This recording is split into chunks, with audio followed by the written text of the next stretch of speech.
So yeah, we're going to talk about the preparation that we do with our students here for life in the classroom, life beyond the classroom, specifically touching on social, emotional development from a toddler level through to a primary level.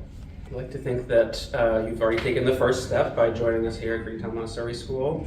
That's a big step in the right direction towards working towards your child's social emotional development. I wanted to add that Montessori focuses on the development of the whole child, the cognitive, physical, language development, and the social emotional development of the child. The real preparation for education is a study of oneself. The training of the teacher who is to help life is something far more than the learning of ideas. It includes the training of character. It is a preparation of the spirit. This just kind of touches on the social emotional preparation that we all do before we enter the classroom ourselves as adults and you as parents. Yeah. I mean, there's a reason why it's called Montessori training. I feel like the Montessori teacher, while in training, goes through a process where we have to kind of let go of all emotions, negative emotions, so we can prepare ourselves to receiving the children without bias. So it could be, that process is, for me, it was very emotional. I had to think back of things that happened in years, when I was younger as a child, and just kind of letting go of all of that and just kind of preparing yourself for, receiving the children in your classroom. And it is just as important, that is just as important as preparing the environment for the children. We have, we work really hard at preparing the work on the shelf, but we also work really hard at preparing ourselves to be Montessori teachers. So now we can, I think, jump into arrival. Now that we're all prepared. So arrival, the start to everyone's day. Especially when we look at the beginning of the school year or someone who is newer to a Montessori environment. This can be a tricky situation, and you should talk about some ways to support your children as they go through this process. Can you talk about toddler? Yeah, oh wow, toddlers, especially beginning of the school year, it may look much different than it does and for primary children. Most of the times, this is the first time the children's been away from home, been away from their parents. The children, they sense your reluctance sometimes to separate or to let go, and they want to please you. Children always want to please the parents, so they cry, when you're handing over your children to the teachers, to the admin staff, whoever's at the front, they cry because they sense your willingness to let go. It's just as emotional for the children as it is for the parents. And sometimes I see parents do this. They hug their children. Bye, I'll see you later. Bye. What is that saying to the child? It's like, I go to school, but I really don't want you to go. So it begins with you. With toddlers, we let them know what's happening. You're going to go to school. You're going to see your friends. You're going to see, Ms. Des or Ms. Patrick, and their teacher, and tell them, say, I will see you after lunch. I'll see you after now. And quick goodbyes, and kind of like they have to feel like you trust the adults that you're handing them over to. So again, it begins with you. So we really do need your help in, fostering this independence and just developing the social emotional skills. And in a primary level, we don't deal with tiers, I think as much on the same level that you do in toddler. But many of the tips that we give parents coming to a primary level classroom are the same. Show your confidence to your child. Make a quick transition. Lead your child into the school and say goodbye, and that's it. The one more hug, one more kiss kind of thing can really just add anxiety to that separation, and it doesn't set you or your child up for a good start in the day. Yeah. I actually have a funny story. One of my a child of mine was crying one day, and I asked him, I said, "Why are you crying?" And he said, "Because I don't want mommy to feel sad."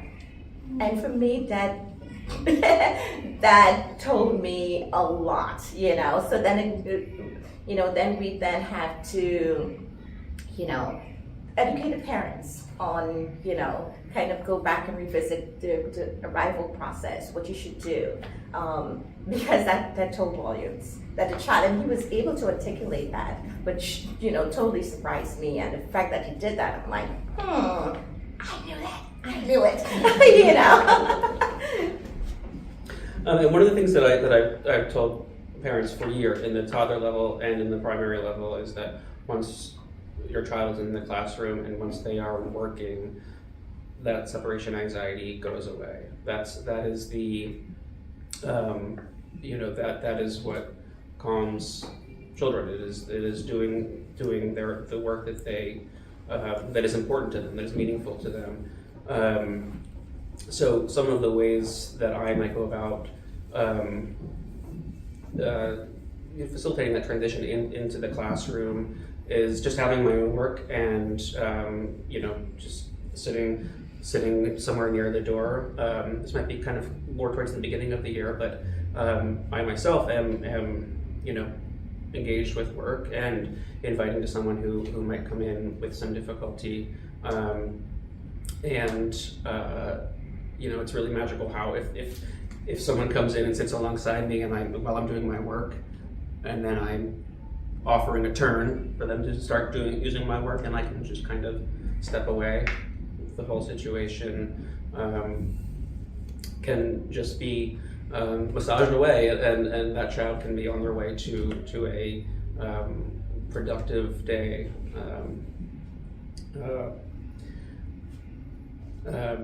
And of course, offering snacks. Well, with the toddlers, snack work is key. Let's go have a snack, and it's like magic. And then we'll talk about the importance of calming at one's own pace. You talk about the kind of your calm zone in the toddler classroom. If you look around in especially a toddler environment, you will see little what we call pillow areas, where if a child is crying, we never say to a child, "Don't cry." We have to allow the children to cry. That's how they self-regulate. Self-regulation is important in development because it helps children learn to handle stress, as they get older, and they also learn to be active participants in their learning. So it's important for them to learn how to self-regulate. I know, as a parent myself, you try not to let your child cry. It's like, no, I don't want them to cry. They need to learn to cry. They need to cry. They need to cry it out and learn to calm themselves. So in the Montessori classroom, if a child come in crying, we would say, okay, if you need to cry, this is where you cry. Because you don't want the child that's crying to disturb the other children that's trying to work and focus, and we give them that special place to cry, and we give them as much time to do that as possible. We do go over and check. We just don't leave a child on a pillow area and crying all morning. It's like we go over sometimes, and sometimes when we say, "Are you all done crying?" Most of the times they say yes, and then we take their hand and we show them work. It's but they need to do that. They need to cry. They need to calm themselves down. And sometimes we would say, it's okay to stop crying, and they they understand that too. And most of the times they do. They stop, and that's as a Montessori teacher, we guide them to work that's appropriate, that would help them. And most of the times it's the practical life work, that repetition of work, though, that helps them also calm themselves. Yeah, and ideally, if in these situations they are situated in a spot where they can see the work of the classroom, that which is most appealing, and that is often the thing that kind of draws them from that situation. I've seen it a million times where someone puts a work, someone might be crying at arrival, someone else returns their work to the shelf, and that's all it takes to get the person in the pillow area to kind of get up and go get that thing from the shelf. Yeah. So the Montessori environment itself, if we're doing everything right, the environment itself does most of the heavy lifting towards fostering social and emotional growth. I mean, it is the work that the children are doing in here that builds each part of them. So from a social standpoint, we see I see like age children in a primary classroom kind of observing each other's talents and their developmentally appropriate interests in similar work. They kind of tend to find each other as partners in work, and alongside of that, in this kind of multi-age classroom, we see younger students kind of pursuing older students for help with their work, guidance with their work. Sometimes it's just to sit and observe an older student. I mean, I often see first-year students just kind of peacefully watching a second-year student or kindergartner with their work, and that builds aspirations and admiration of these older students. It's something to kind of look forward to as they progress through the program and build their confidence. In the travel environment, we, the work is purposeful, and you would rarely find work at this level that's a two-person work, or most of the work in here is for the child to work on individually. Everything has a purpose, so we don't encourage sharing. If a child comes over and touches someone's work, we don't say, "Oh, you can share that work." We will then guide that child. We would say, "I see Sam is working on this. If you need, you can wait your turn. Then it will be your turn next." But it's important for also the Montessori teacher to ensure that child has a turn. So if we give that message to that child, we have to follow through. It's a part of trust building also. We have to, when we see that work is available, we have to be conscious. When that work becomes available, we then go to that child and say, "I see that work is available now. Now it's your turn." Parents often ask other parents, we were at the park and he was playing with the ball, and I said share, and he was like, "No, you don't want to share." I was like, and most times I say, "No, he wasn't done. You have to give him the time to use the material, to use the ball until he's done." You can say to the other child, "Well, he's using it right now." Even if it's not your child, don't be afraid to say, he's not all done yet. When he's done, it's going to be your turn. Parents are so sometimes afraid to say that in public, like, they want to be the good parent, or they want to, show that their child, can share. It's not important at this level for them to learn to share. It's important for them to use material. When they're done, then they can share. I think that's the most important part of it. A lovely photo here that I remember from my classroom years ago, of students from all age groups.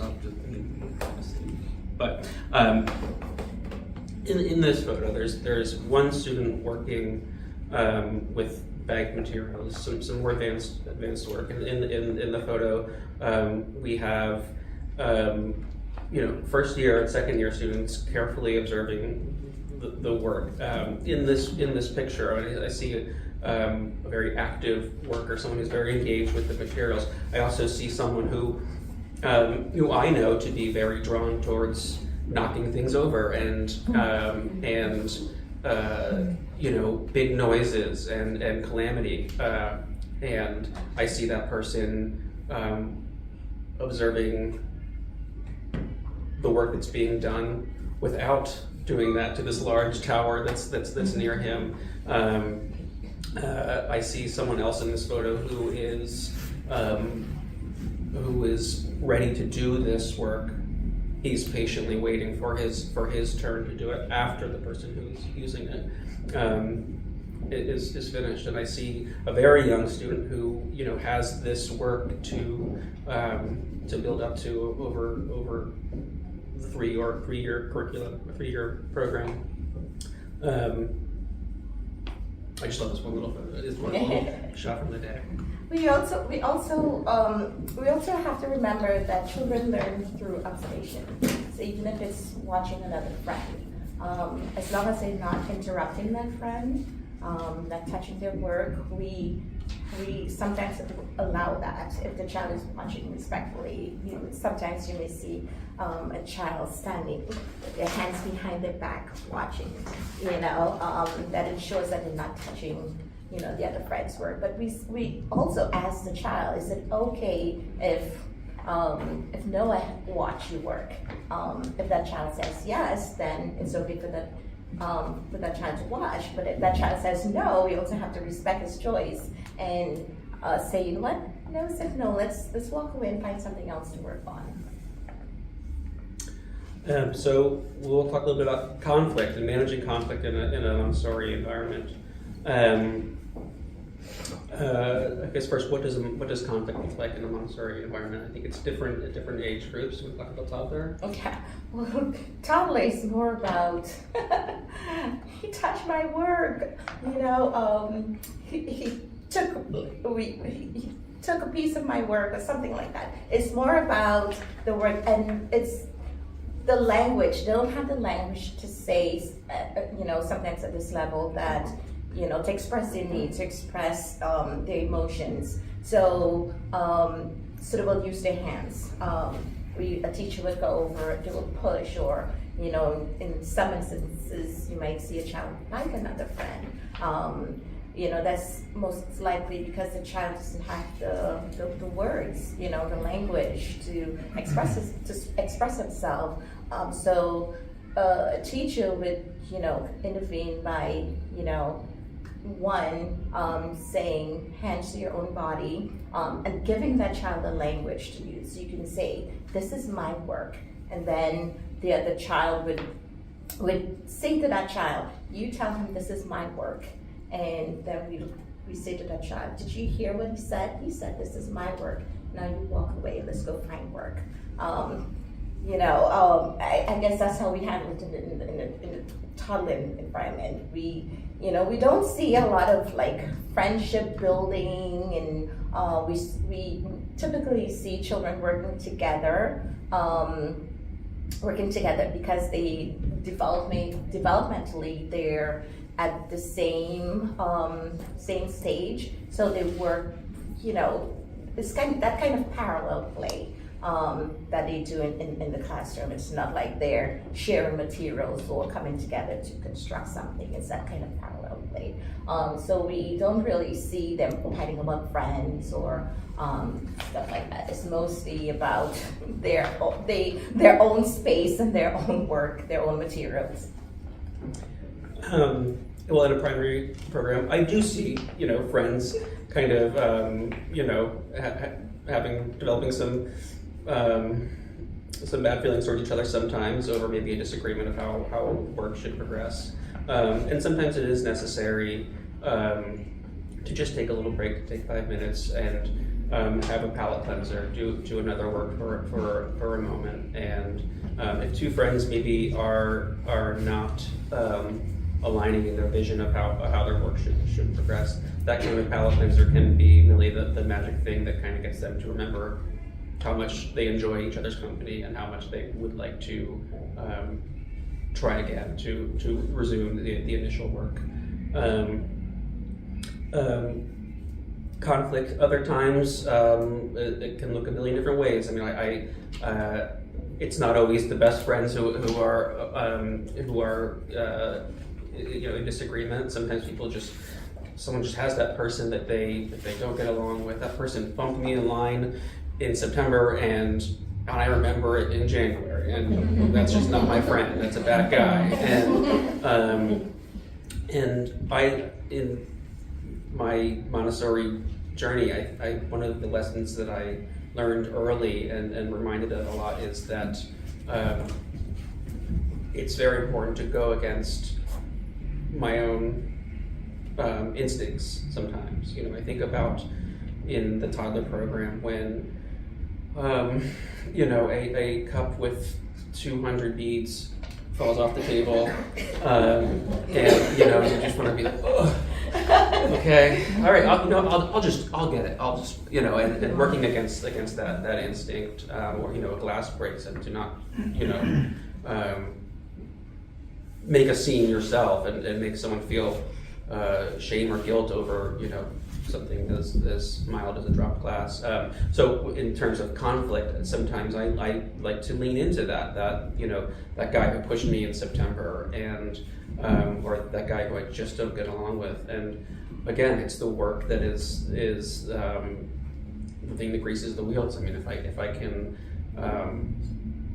it's amazing how many times it's been effective to get two people who feel at odds with each other, how they can actually form some kind of a friendship or some kind of a bond just over working together. If I am with my work on a rug and I have person A here and person B here, we're getting started, and I slowly extract myself and just let that process go. I've seen really great friendships form over something like that out of what had been turmoil. So really it's a case-by-case basis, but we try to be creative with ways to address and prevent conflict in the classroom. We have some book recommendations, which will be up on the slideshow for parents. Some more toddler focused, some more appropriate for primary level. Well, that one's from toddler, but anyway, time for some questions.